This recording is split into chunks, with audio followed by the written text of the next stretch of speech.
Elizabeth Clare Prophet, noted author, lecturer, and educator, interviews the special people who provide the missing dimension to the news that affects you. Courageous men and women from all over the world who have taken a stand for truth and justice and become spokesmen for the flame of freedom. This week, Mrs. Prophet talks to Soviet defector and KGB propaganda expert TOMAS SCHUMAN, formerly of Novosti Press. TOMAS SCHUMAN, a citizen of Canada, formerly with the Soviet Press Corps as a journalist and representative of the KGB on propaganda and ideology, is here to tell us the Soviet system for the indoctrination, demoralization, destabilization, and takeover of Western societies. Thank you, Tomas. The blackboard is yours. Subversion is the term, if you look in a dictionary or criminal code to that matter, usually is explained as a part of activity to destroy things like religion, government, system, political, economical system of a country. And usually it's linked to espionage and such romantic things as blowing up bridges, sidetracking trains, cloak and dagger activity in Hollywood style. What I'm going to talk about now has absolutely nothing to do with the cliché of espionage or KGB activity of collecting information.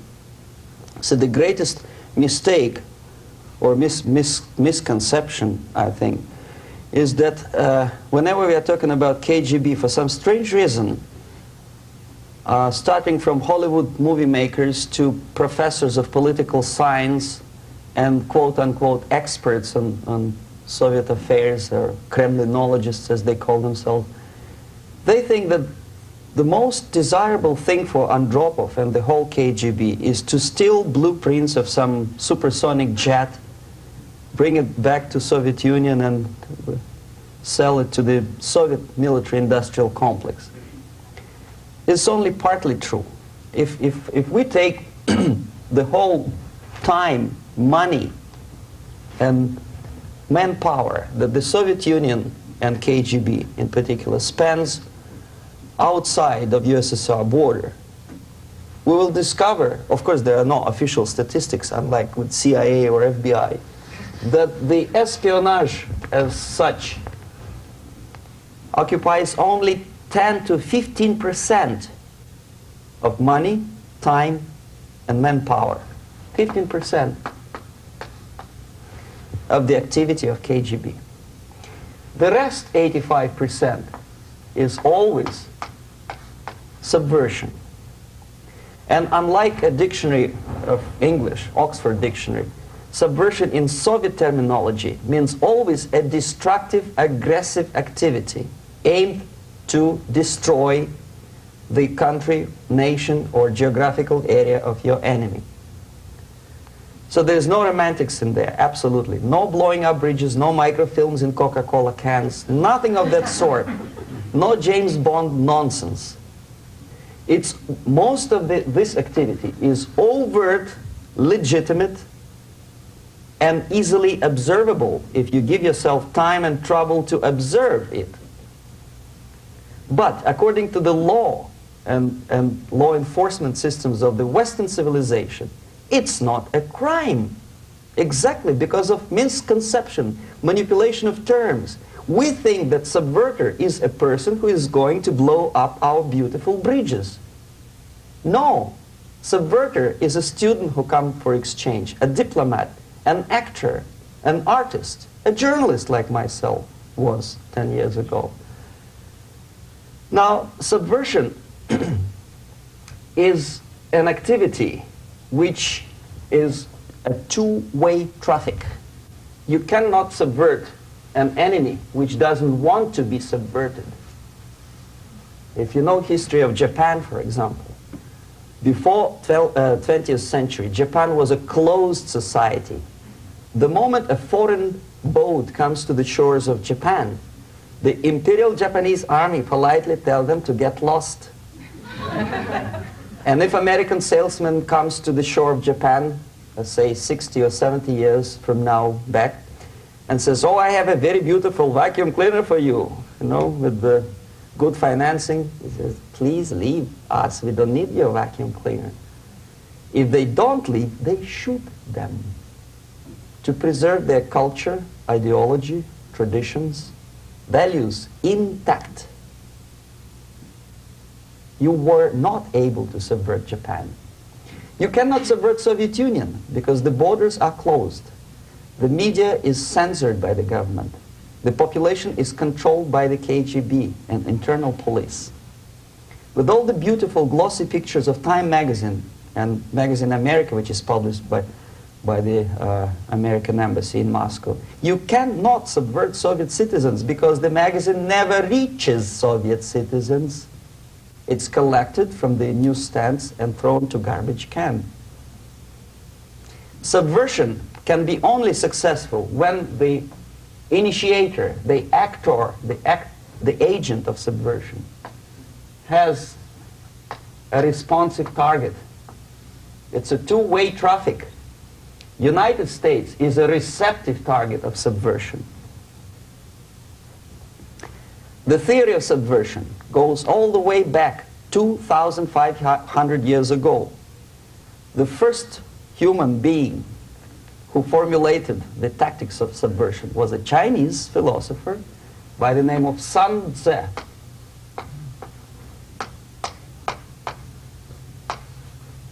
To 2,500 years BC. He was an advisor for several imperial courts in ancient China. And he said, after long meditation, that to implement state policy in a warlike manner, it's the most counterproductive, barbaric, and inefficient to fight on a battlefield. You know that war is continuation of state policy, right? So if you want successfully to implement your state policy and you start fighting, this is the most idiotic way to do it. The highest art of warfare is not to fight at all, but to subvert anything of value in the country of your enemy, until such time that the perception of reality of your enemy is screwed up to such an extent that he does not perceive you as an enemy, and that your system, your civilization, and your ambitions look to your enemy as an alternative, if not desirable, then at least feasible. Better red than dead. That's the ultimate purpose, the final stage of subversion, after which you can simply take your enemy without a single shot being fired, if the subversion is successful. This is basically what subversion is. As you see, not a single mentioning of blowing up bridges. Of course, Sun Tzu didn't know about blowing up bridges. Maybe there were not that many bridges at that time. But the basics of subversion is being taught to every student of KGB school in USSR and to officers of military academies. I'm not sure if the same author is included in the list of reading for American officers, to say nothing about ordinary students of political science. I had difficulty to find the translation of Sun Tzu in the library of a university in Toronto and later on here in Los Angeles. But it's a book which is not available. It is forced to every student in USSR. Every student who is taught to be dealing further in his future career with foreigners. What subversion is? Basically, it consists of 4 periods, time-wise. If we start from here and go this way, time, right? This is the beginning point. The first stage of subversion is the process which is called, basically, demoralization. It says for itself what it is.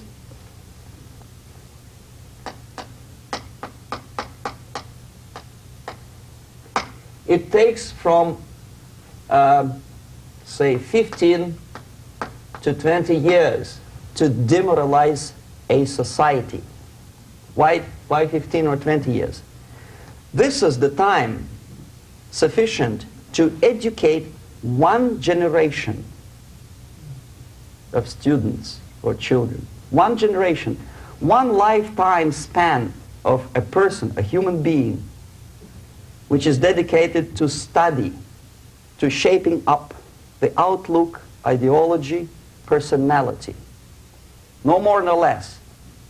Usually it takes from 15 to 20 years. What it includes? It includes influencing, or by various methods, infiltration, propaganda methods, direct contacts, doesn't really matter. I will describe them later. Of various areas where public opinion is formulated or shaped. Sometimes when I describe all the methods, students ask me question, are you sure this is the result of the Soviet influence? Not necessarily. You see, the tactic of subversion, about which I'm talking, is similar to the martial art, the Japanese martial art. If some of you are familiar with that tactic, probably you will remember that if an enemy is bigger and heavier than yourself, it would be very painful to resist his direct strike. If a heavier person wants to strike me in the face, it would be very naive and counterproductive to stop his blow. The Chinese and Japanese judo art tells us what to do. First to avoid the strike, then to grab the fist and continue his movement in the direction where it was before, right? Until the enemy crashes in the wall. You see? So, what happens here? The target country obviously does something wrong. If it's a free democratic society, there are many different movements within the society. There are obviously, in every society, there are people who are against this society. They may be simple criminals, ideologically in disagreement with the state policy, conscientious enemies, simply psychotic personalities who are against anything, right? And finally, there are a small group of agents of a foreign nation, bought, subverted, recruited, right? The moment all these movements will be directed in one direction, right? This is the time to catch that movement and to continue it until the movement forces the whole society into collapse, into crisis, right? So that's exactly the martial art tactic. We don't stop an enemy. We let him go. We help him to go in the direction we want them to go. Okay? So, on the stage of demoralization, obviously there are tendencies in each society, in each country, which are going to opposite direction from the basic moral values and principles. To take advantage of these movements, to capitalize on them, is the main purpose of the originator of subversion. So we have religion, we have education, we have social life, we have power structure, we have labor relations, unions, and finally we have law and order. 1, 2, 3, 4, 5, 6. Okay? These are the areas of application of subversion. What it means exactly? In case of religion, destroy it, ridicule it, replace it with various sects, cults, which bring people's attention, faith, whether it is naive, primitive, doesn't really matter. As long as the basically accepted religious dogma is being slowly eroded and taken away from the supreme purpose of religion, to keep people in touch with the supreme being, that serves the purpose. Therefore, replace accepted, respected religious organizations with fake organizations. Distract people's attention from the real faith and attract them to various different faiths. Education. Distract them from learning something which is constructive, pragmatic, efficient, Instead of mathematics, physics, foreign languages, chemistry, teach them history of urban warfare, natural food, home economy, your sexuality, anything, as long as it takes you away, okay? Social life. Replace traditionally established institutions and organizations with fake organizations. Take away the initiative from people. Take away the responsibility from naturally established links between individuals, group of individuals, and society at large, and replace them with artificially, bureaucratically controlled bodies. Instead of social life and friendship between neighbors, establish social workers institutions. People who are on payroll of whom? Society? No. Bureaucracy. The main concern of social workers is not your family, not you, not social relations between groups of people. The main concern is to get the paycheck from the government. What will be the result of their social work doesn't really matter. They can develop all kind of concepts to show to the government and to the people that they're useful. Okay, away from the natural links. Power structure. Okay, the natural bodies of administration, which are traditionally either elected by people at large or appointed by elected leaders of society, are being actively substituted by artificial bodies. The bodies of people, groups of people, whom nobody elected. Never. As a matter of fact, most of the people don't like them at all, and yet they exist. One of such group is media. Who elected them? How come they have so much power? Almost monopolistic power on your mind. They can rape your mind. But who elected them? How come they have a nerve to decide what is good and what is bad for the elected by you, president, and his administration? Who the hell are they? They think they know. They don't. The level of mediocrity. In a big establishment like New York Times, Los Angeles Times, major television network, you don't have to be excellent journalist. You have to be exactly a mediocre journalist. That's easier to survive. There's no competition anymore. You have your good, nice income, $100,000 a year. That's it. Whether you are better or worse doesn't really matter anymore. As soon as you're smiling to the camera and do your job. That's it. No more competition. Power structure slowly is eroded by the bodies and groups of people who do not have neither qualification nor the will of people to keep them in power, and yet they do have power. Okay. Together with that, there is another process. Law enforcement, law and order organization and structure is being eroded. For the last 20, 25 years, if you see old movies and new movies, you can see that in new movies, a policeman, an officer of the United States Army looks dumb, angry, psychotic, paranoid. A criminal looks nice, kind of, well, he smokes hash and shoots the whatever drug, but basically he's a nice human being. He's creative. And he's unproductive only because society oppresses him. Whereby a general of Pentagon is always, by definition, a war maniac. A policeman is a pig, rude policeman. He abuses his power. You know? A generalization like that.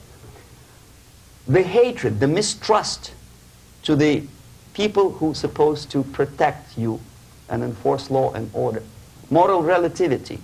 The Angelo Buono process lasted 2 years in Los Angeles. And yet there are still some lawyers who say, look, he's a nice character, as a matter of fact.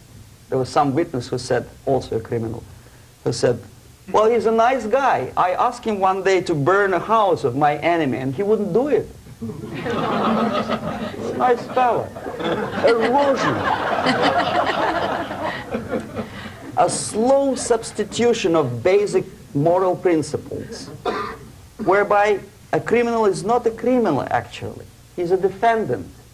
Even if his guilt is proven, there is still a doubt to kill or not to kill, to be or not to be. Thou shalt not kill, yes. But this line may not necessarily be applicable to a murderer. Thou shalt not murder. That should be the presumption, not that thou shalt not kill. Okay, labor relations.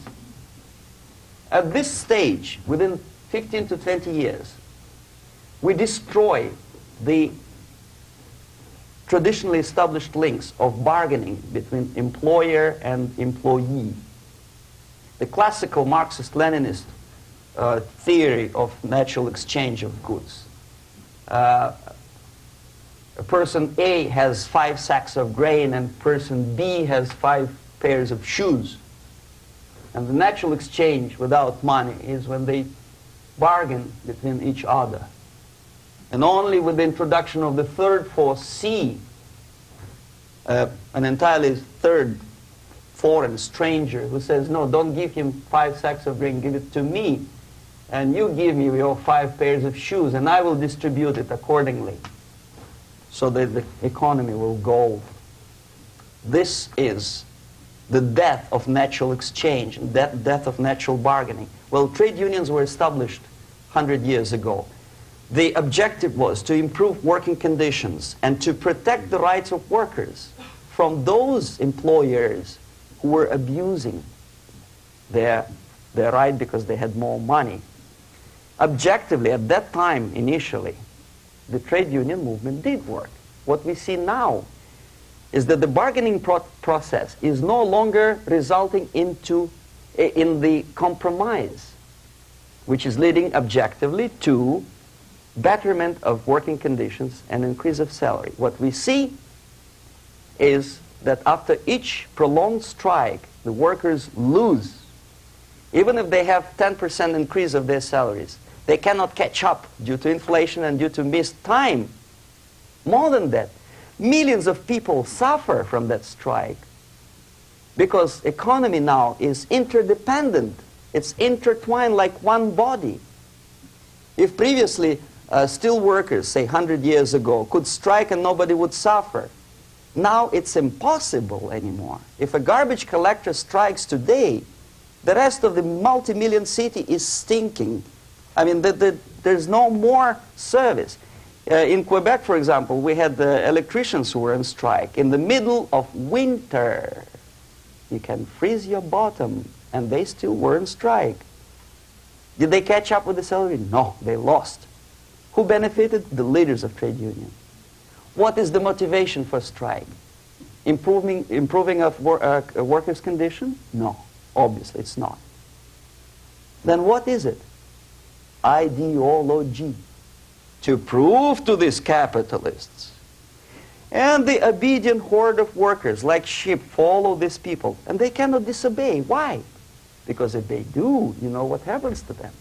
Pickets, murders, shooting truck drivers by picketers. In Montreal, for example, I saw with my own eyes when I was correspondent of CBC International, Canadian Broadcasting Corporation, when the workers of aircraft factory destroyed computers and the equipment in the factory. And the administration employed strike breakers. Their cars were turned upside down and burned. Their houses were burned. Their kids were intimidated. And some victims were there. Of that we can be sure. Why? To improve conditions of workers? No. Ideology. Okay, so this is what happens basically. It may or may not happen without the help of the Soviet Union. But the natural tendencies are being greatly taken advantage of and capitalized by the Soviet propaganda systems. How? Whenever trade union strikes, we have influx of propaganda, mass media, ideological dissemination. The workers' right, and we repeat it like parrots. Yes, workers' right. Whose rights? Workers? No. The only freedom of worker to sell his labor according to his own desire and will is taken away from him. By whom? By trade union boss. Unlimited power is given. Responsibility. I want to sell my labor not for $2.50 an hour, but for $2. I don't have right. my freedom is denied to me. I know that if I sell my work for $2 an hour, not for $3 an hour, I will compete better with the other guy who is lazy and more greedy. I don't need $3. I need only $2. No, I was made to believe by media, by business, by advertising agencies that I need more and more and more. Have you ever heard any advertising on TV to consume less? No. No way. Whether you need a six-cylinder car or not, you have to buy it. And hurry up.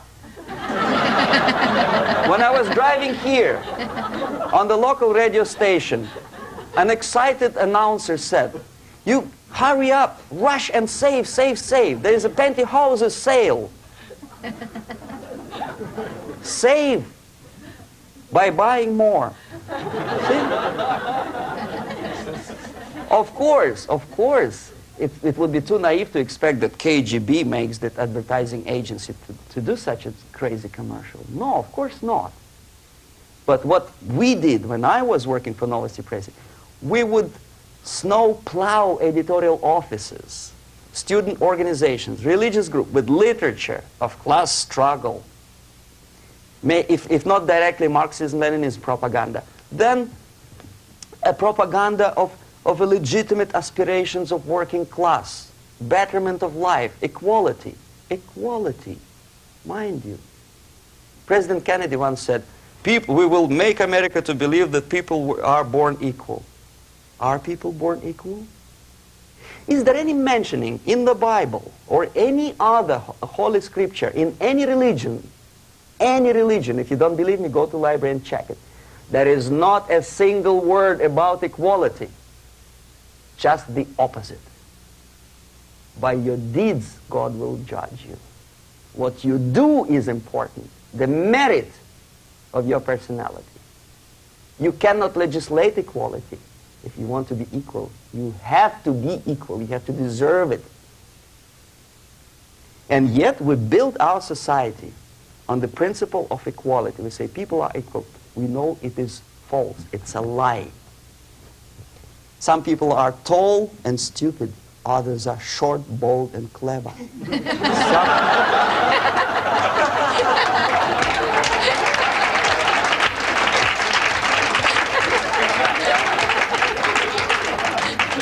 If we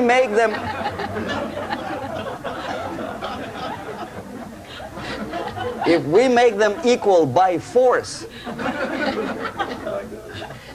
if we put the principle of equality in the basis of our socio-political structure, it's the same thing as building a house on sand. Sooner or later, it will collapse, and that's exactly what happens. And we, as Soviet propaganda makers, are trying to push you in the direction which you go yourself. Equality, yes, equality. People are equal. Land of equal opportunities. Is it true or not? Think about it. Equal opportunities. Should there be equal opportunities? Why? The equal opportunity to excel. Equal opportunity in equal circumstances, yes, but we know people are different. To excel, yes, provided we reach the same level of excellency, perfection, which is hypothetical, distant future. Yes, maybe. But we know perfectly well that even with the best intentions, people could not be equal. Why should we have equality in the, say, legal system? Myself, I'm considering myself a law-abiding citizen, and a person who comes here to rob and shoot, say, the United States administration under Carter imported thousands of Cuban criminals. They were non-criminals, yet they were accepted. Do you think it's fair if myself and my wife from Philippines, who work like a, excuse me, horse as a lab technician in a hospital, should have the same rights as a criminal from Cuba? Why? And yet we repeat as parrots, equality, equality, equality. And the Soviet propaganda system helps us to believe that equality is something which is desirable. Democracy, as it was established by fathers of this country, of this system in the last century, is not equality. It's the system where different people, unequal people, have a chance to survive and help each other in constant competition, in constant perfection, not in equality, which is superimposed from a godfather or nice person in Washington, D.C. And the absolute equality exists in Soviet Union, quote-unquote equality. Everybody is equal in dirt, except some people are more equal than the others in Politburo. So, the moment you bring a country to the point of almost total demoralization, when nothing works anymore, when you are not sure whether it is right or wrong, good and bad, where there's no division between evil and good, when even the leaders of church sometimes say, well, violence for the sake of justice, especially social justice, is justified in countries like Nicaragua, El Salvador, well, maybe Rhodesia, and we listen to them and say, yeah, probably it's true. Is it true? No, it is not true. Violence is not justified, especially for the sake of quote-unquote social justice introduced by Marxist-Leninists, that is my former colleagues from Novosti Press Agency. Okay, so we reached that point. The next step is destabilization.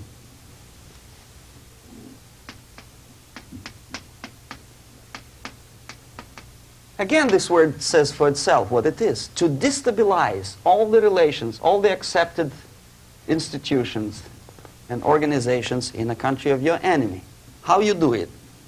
You don't have to send a battalion of KGB agents to blow up bridges. No. You let them do it themselves. The area of application is, again, it's narrower now. Not like the previous case.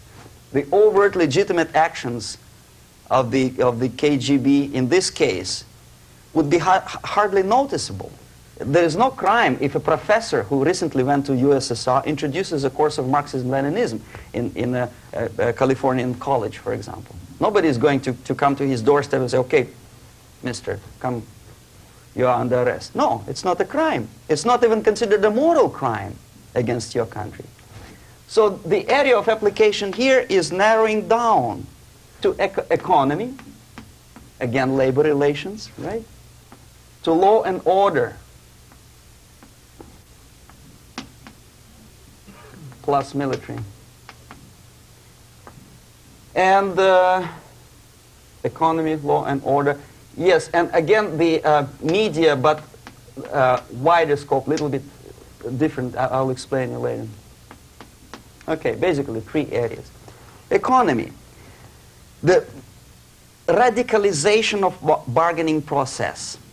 If on that stage we still could achieve, theoretically, some positive compromise between the negotiating sides with say, arbitrary, introduction of arbitrary judges, third side, objectively judging the demands of both sides. Here it's radicalization. On the stage of destabilization, we cannot come to compromise even within a family. The husband and wife couldn't figure out which is better.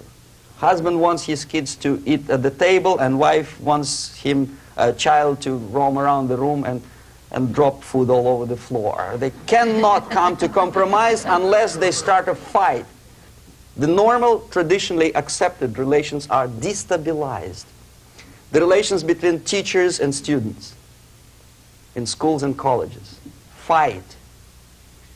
The relations between, in economical sphere, between laborers and employers are further radicalized. No more acceptance of the legitimacy of demands of workers. Unlike Japanese, with the theory Z, if you ever heard about it, where the workers are involved in the decision-making process, therefore they don't have moral incentive to fight their bosses. In the United States, it's just the opposite. The harder is the fight, the better. The more heroic they look. The violent clashes between passengers, picketers, and the strikers are presented as something normal. 10, 15, 20 years ago, we would be angry, say, why so much hatred? Today we are not. We say, well, commonplace. Radicalization, militarization sometimes. As I explained on that stage, I took a step a little bit further. Shooting people. Okay, law and order now also is pushed into the area where previously people settled their differences peacefully and legitimately. Now we are getting with this court cases in the smallest irrelevant cases. We cannot solve our problems anymore. The society at large becomes more and more antagonistic between individuals, between groups of individuals, and the society at large. The media puts himself in the opposition to the society in general, at large. Separate, alienated. Okay? On that stage, you remember I was talking a couple of hours ago about the sleepers. That's when the students from, say, United States, if they are trained in Lumumba University, or developing nations, that's the students I was dealing with, are being sent back from the Soviet Union here. Or if they were already in the United States, in the country which is the object of subversion, they spring to action. The sleepers go up. They slept for 15 to 20 years. Now they become leaders of groups, preachers, I don't know, public figures. Prominently they actively include themselves in a political process. All of a sudden we see a homosexual. 15 years ago he did his dirty job and nobody cared. Now he makes it a political issue. He demands recognition, respect, human rights, and he rallies a large group of people. And there are violent clashes between him and police, his group and ordinary people, no matter what. It's black against white, yellows against green, doesn't matter where the division line goes. As long as this group come into antagonistic clash, sometimes militantly, sometimes with firearms, that is destabilization process. The sleepers, many of whom are simply KGB agents, become leaders of the process of destabilization. Doesn't mean that Comrade Andropov sends Comrade Ivanov to the United States. The person who takes care is already here. He is a respected citizen of the United States. Sometimes he gets money from various foundations for his legitimate struggle for, I don't know, human rights, women's rights, kid lib, prison lib, whatever. There are sympathetic Americans who donate their money to him. This stabilization process usually leads directly to the process of crisis. In case of developing nations, that's the area where I was active. The process starts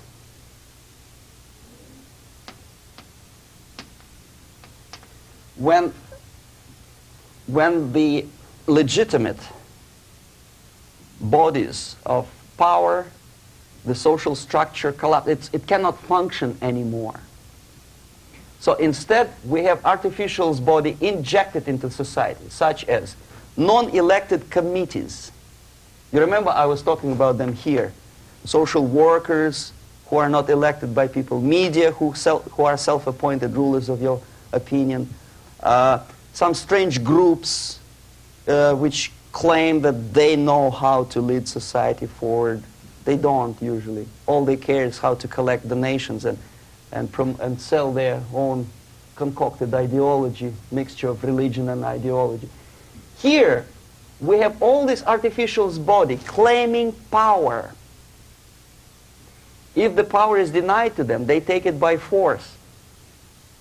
In case of Iran, for example, all of a sudden we have revolutionary committees. What kind of revolution? There was no revolution yet, and yet they had the committees.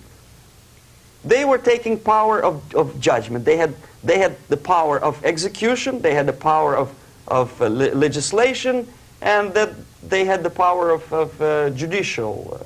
All of them combined in one person who is half-baked intellectual, sometimes graduated from Harvard University or Berkeley. He comes back to his country and he thinks that he knows the answer to all the social, economical problems. Okay? Crisis is when society cannot function any more productively. It collapses, obviously. That's the word for crisis. So therefore, the population at large is looking for a savior. The religious groups are expecting a messiah to come. The workers say, we have family to feed. Let's have a strong government, maybe socialist government, centralized. When somebody put the employers on their place and let us work. We are sick and tired of going to strike and missing overtime and all that stuff. We need some strong man, strong government, a leader, a savior is needed. Population is sick and tired already. And here we are. We have a savior. Either a foreign nation comes in, or the local group of leftists, Marxists, no matter what they call themselves, Sandinista, a reverend or some sort, Bishop Muzureva, like in Zimbabwe, doesn't matter. A savior comes and says, I will lead you. So we have two alternatives here. Civil war and invasion. Okay? See how it goes?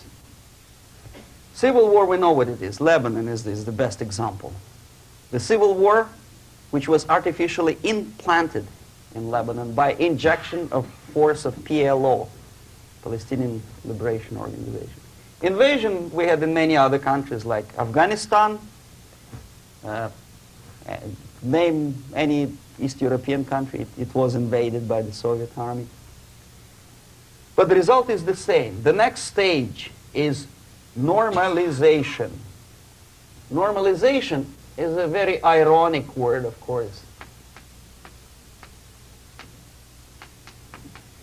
It is borrowed from 1968 situation in Czechoslovakia, when the Soviet propaganda and after them New York Times declared the country is normalized. The tanks moved into Prague, so there's no more Prague Spring, there's no more violence, normalization.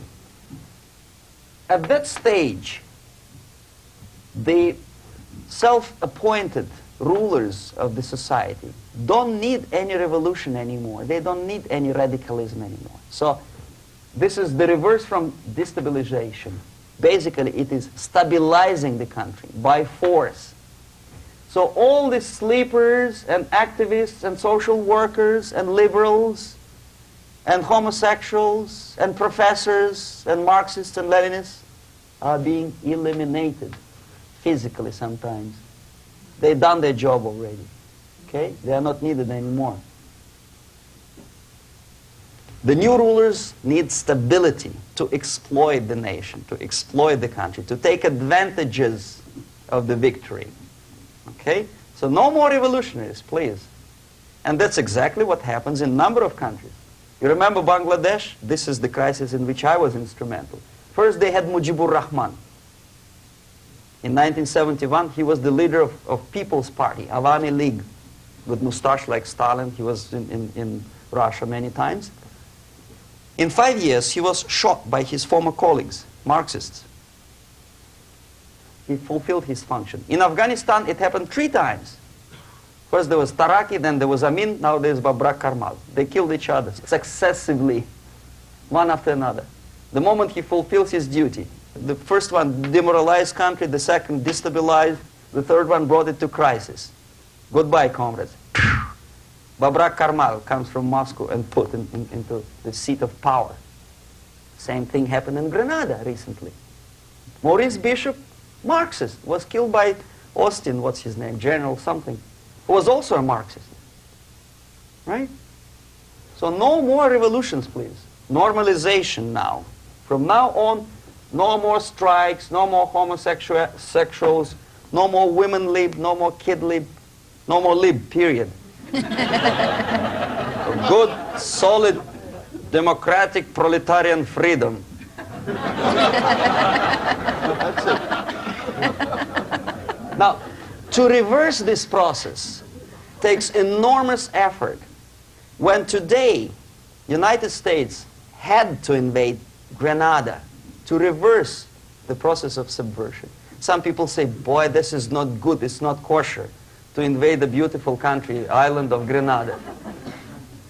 Well, why didn't you stop the process here, when Grenada was just approached by leftists?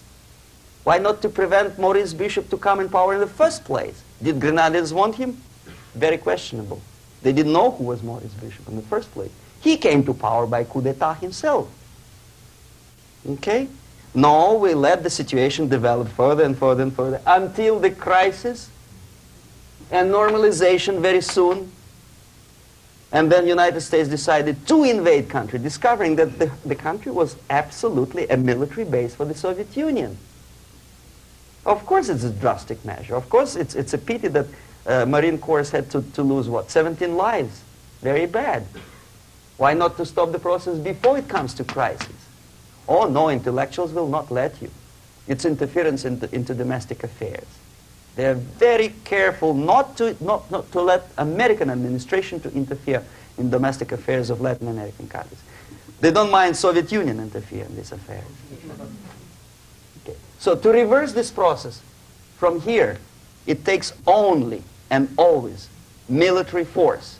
No other force on earth can reverse this process at this point. At this point, it does not take military invasion of the United States Army. It takes strong action, like in Chile. A CIA covert involvement to prevent the savior from outside to come into power and to stabilize country before it erupts into civil war. Okay? Support the right-wing conservative forces. By money, by crooks or love, doesn't matter. Stabilize the country. Don't let the crisis develop into civil war or invasion. Oh no, your liberals will say it's against the law. The Congress will not appropriate money for covert actions of CIA. Why not? Should we wait till the normalization come and Soviet tanks land in Los Angeles airport? Now, at that point, at the point of destabilization, also the process could be reversed. Again, easily than this. No CIA involvement at this point. You know what it takes here? Restriction of some liberties for small groups which are self-declared enemies of the society. As simple as that. Do not elect them to the seats of power, whether it is municipality level, state level, or federal level. It has to be beaten in the heads of American voters that a person like that in the seats of power is an enemy. Do not be afraid of this word. It is an enemy. If he is not an enemy here, he will be here. Later on, he will be shot, of course. But at this point, he is an enemy. To curb unlimited power, monopolistic power of trade unions, here, at that point, would save economy from collapsing. To introduce a law to stop private companies of raping public opinion's mind in the direction of consumerism.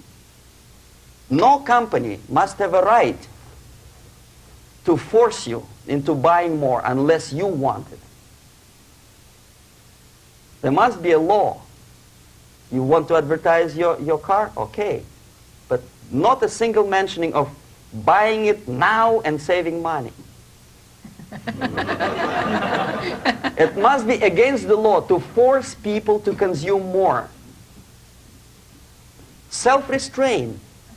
Previously, before this process started, the self-restraint was a business of church, religion. Because our preachers, the fathers of church, would tell us, material values are good, but it's not the prime function of human being. Because you have to live with something. Obviously, the design for our life is not to consume more deodorants. There must be something greater. If such a complicated instrument as human body was created, Obviously, there must be some higher purpose for that. Destabilization process could be easily overcome if, as I say, the society, by its own will or after persuasion by the leaders, will come to the idea of self-restraint. Demoralization process, again, it's the easiest thing to reverse. First of all, by restricting import of propaganda. The easiest thing to do. Unlimited, unrestrained import of Soviet literature, Soviet journalists, giving Soviet propaganda and ideological agitators equal time on American TV networks. It has to be stopped. And it's easy. They won't be offended, mind you. As a matter of fact, they will respect America more. But when my former colleague Vladimir Posner appears on Nightline and Ted Koppel asks him, well, Vladimir, what do you think about this and that? What can he think? He is an instrument of propaganda. He thinks what Comrade Andropov tells him to think.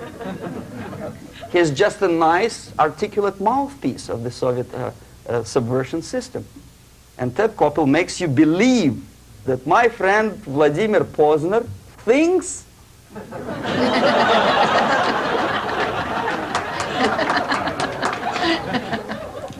the process of demoralization may not have started at all if at that point the country, which is a recipient of subversion, actively, not violently, but actively, prevents importation of foreign ideology. I don't want America to follow the pattern of ancient Japan. You don't have to shoot every foreigner when it approaches the sacred borders of the United States. But when he offers you a junk in the disguise of very shiny something, you have to tell him, no, we have our own junk.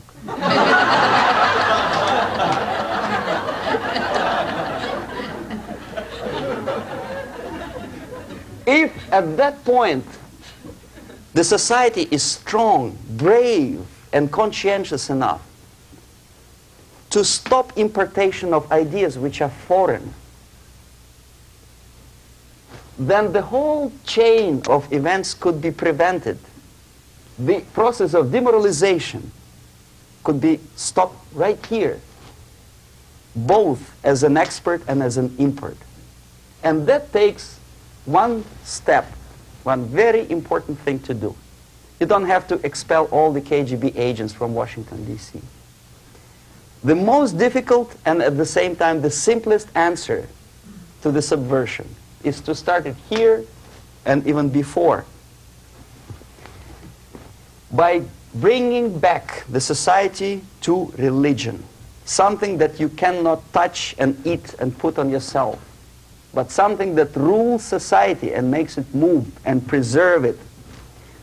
A Soviet scientist, Shafarevich, who has nothing to do with religion, he is a computer scientist, did a very intensive research on the history of socialist countries. He calls socialist or communist any country with a centralized economy and the pyramidal style of power structure. And he discovered, actually he didn't discover it, he just brought to attention of his readers, that civilizations like Mohenjo-Daro in the river Indus area, like Egypt, like Maya, Incas, like Babylonian culture, collapsed and disappeared from the surface of Earth. The moment they lost religion, as simple as that, they disintegrated. Nobody remembers about them anymore. Well, distantly. So, the ideas are moving society and keeping mankind as a society of human beings, intelligent, moral agents of God. The facts, the truth, the exact knowledge may not. All the sophisticated technology and computers will not prevent society from disintegrating and eventually dying out. Have you ever met a person who would sacrifice his life, freedom, for the truth like that? This is truth. I never met a person who said, this is truth and I'm ready to shoot me. To defend the truth. Right? But millions sacrifice their life, freedom, comfort, everything for things like God, like Jesus Christ. It's an honor. Some martyrs in the Soviet concentration camp died. And they died in peace, unlike those who shouted, "Long live Stalin," knowing perfectly well that he may not live long. Something which is not material moves society and helps it to survive. And the other way around, the moment we turn into 2 by 2 is 4 and make it a guiding principle of our life, our existence, we die. Even though this is true, and this we cannot prove. We only can feel and have faith in it. So the answer to ideological subversion, strangely enough, is very simple. You simply have to have faith and prevent subversion. In other words, not to be a victim of subversion. Don't try to be a person who in judo is trying to smash your enemy and being caught by your hand. Don't strike like that. Strike with the power of spirit and moral superiority. If you don't have that power, it's high time to develop it. And that's the only answer. That's it. Thank you. You've been watching Summit University Forum with Elizabeth Clare Prophet. Summit University Forum, where the flame of freedom speaks. Elizabeth Clare Prophet, noted author, lecturer, and educator, interviews the special people who provide the missing dimension to the news that affects you. Courageous men and women from all over the world who have taken a stand for truth and justice and become spokesmen for the flame of freedom. The preceding public access program has been presented through the assistance of Summit University, Box A, Malibu, California, 90265. If you would like to know more, call this number or write this address.